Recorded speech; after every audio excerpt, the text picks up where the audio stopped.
Where are you from? Where you grad? And what was it like growing up? Um, so I was kind of raised all over. I was born and raised Hakimo Road, West Side, and then when I was about 8, we moved to Kalihi Valley, and then from there we moved to Lower Papakolea, Mm-hmm. and then from there we moved back to Kalihi Valley, and I was homeschooled till I was about 8th grade. I went to school in kindergarten for a little bit, and I was heavily bullied, Mm-hmm. and I had they were gonna put me on Ritalin. So my parents didn't want that. Is Redland kind of like the kind Adderall? Yeah, Okay. yeah. They said I couldn't focus, Mm-hmm. and which is understandable. I see my boys now, and I'm like, oh yeah, yeah, I get it. I understand. So they took me out, homeschooled me, kept me in sports so that I wouldn't be sheltered from socializing and all that. And then first school I went back to school was St. Louis. Mm. And I was pretty kolohe over there. I couldn't really like keep myself together because I wasn't used to being in school. I wasn't used to being in a classroom. From there, I ended up getting let go, and I went to Myron B. Thompson about 9th grade, Okay. and What is then that? it's a online school. Oh, okay. Never heard of it. Yeah, it's Myron B. Thompson. It's Nainoa Thompson's school. Oh, what? Yeah, Oh, I'm I pretty had sure. no Yeah, idea you had a school. yeah, it was all online. It Oh, the was, teachers was the stars. yeah, yeah, pretty much, pretty much. Like as far as we knew, like because it was all online, you know. Yeah, yeah.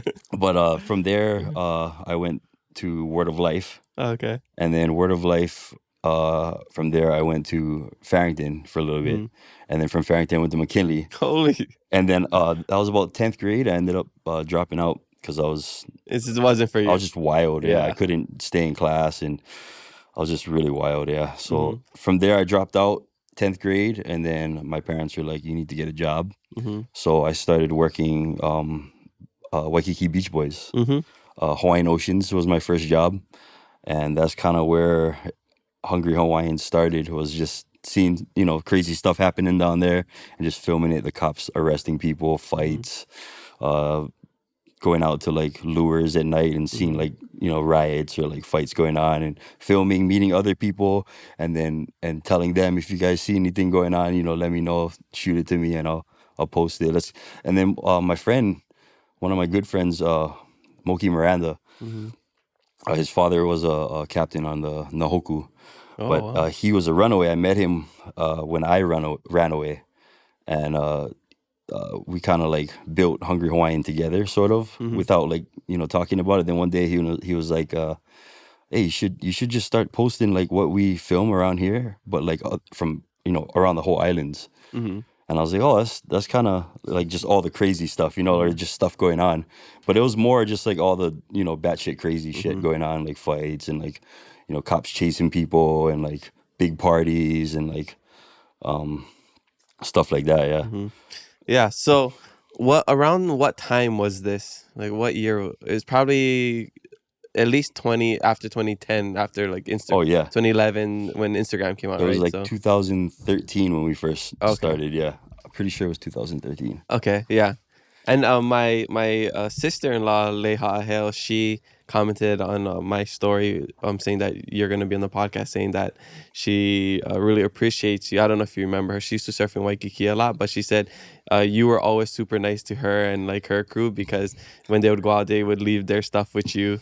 Oh, at You the and I, stand. I don't know who else, but she said that you and somebody else were always super nice to them. So It was probably yeah. Moki, yeah, for sure. Me and Yeah. him were just always drinking, just nonstop drinking on the beach. Like I'd get down there to go open up the stand, and he'd be, Uh-huh. because he was still living on the beach, so he'd be like sleeping in the sand, Mhm. sometimes on his back or like face down, and like you only see that he's breathing because the sand's like shooting out of the side. Oh yeah, you see some I'm like like, is he all grains moving. good? And I look, and it's like, so I'm like, oh, okay, he's breathing. And then I'll walk away, and I'll go to open the desk, and then he'll get up, and he'll be like, he's like, hey, I'll turn around, he's all sitting up already. Like I Mhm. didn't make any noise to wake him up. He didn't hear me opening the stand, but he's like, hey, take one shot. It's like 6 in the morning. I'm like, brah. I was like, shoots, give me the bottle. That's the morning coffee right there. The Waikiki coffee, morning Yeah, coffee. it was pretty nuts. Like Yeah. by the time it was like 8 a.m., we were like stumbling, This like, happened. hey, where you like your umbrella? You know, telling the tourists over You take here, them yourself. right there. You can dig them over there if you like. Just don't go close to the water. Yeah. I've heard stories of the Waikiki Beach Boys, right? That's kind of like an iconic Oh era yeah. in Waikiki, right? So that was like the tail end of it. So now we don't really have Waikiki Beach Boys anymore. There is more down towards like Duke side. There Mm-hmm. is like the original. A lot of the originals are still down there, and there's a lot of like Ronins now. You know, they kind of like doing it on their own, Okay. and then making their own businesses. Yeah, yeah. There's the Monizes. Oh yeah. They got their shop like right on what was that, Koa? Not Koa Ave, Uluniu. Mm-hmm. Yeah, and I grew up watching Khalees them Yeah. grow up, and Connie, and they're small. They'd Yeah. see me, Johnny too. Yeah. Johnny, and then his brother Monkey, Mm-hmm. and they saw me at my craziest stages. So they already knew. They're like, okay, that's why you don't do that. Hey, so you were a good role model to them in a sense of what not to And do. look, yeah, check Yeah. this out. No, that's why you don't do this. So they should thank you. Yeah, Their parents should thank you. Yeah, pretty much. Yeah, Malia and JP were always I was always super close with Mm-hmm. JP, Khalees's dad. But he's solid. That guy's a legend, bro. Yeah. He just paddled from Molokai. Oh wow. Super Like he cool. did like the paddle. I think it took him like 4 hours. Yeah. That guy's next level, big Cool. time. So how did you go from you're moving to all these places from West Side to Kalihi, to back and forth? How did you end up like getting close to all the Waikiki people and started? When did you decide you should start filming in Waikiki? Is it you were a big surfer, a big water man, or what was it? I would surf, but not like a lot like them. Mm-hmm. I would be like more on the beach, like working, like digging umbrellas. Okay. So it was just mainly because you needed a job. Because I started down there, yeah. And Yeah. then, but when I was a runaway, I would hang out in Waikiki a lot, which is like still where a lot of the runaways like end up is in Waikiki. Is that like a big thing? Runaways here in Hawaii? Yep, lots, especially Waikiki. I still run into a lot of them. Huh. Yeah. So they're just like kids that run away from their house. So they're, I guess, considered houseless or Yeah. homeless or whatever. That's like Waikiki's like it's like the playground for like a lot of people, Yeah. People want to party or like go make some trouble. They go Waikiki, it's like a little island. You got to cross a couple bridges to get into it. Oh, interesting.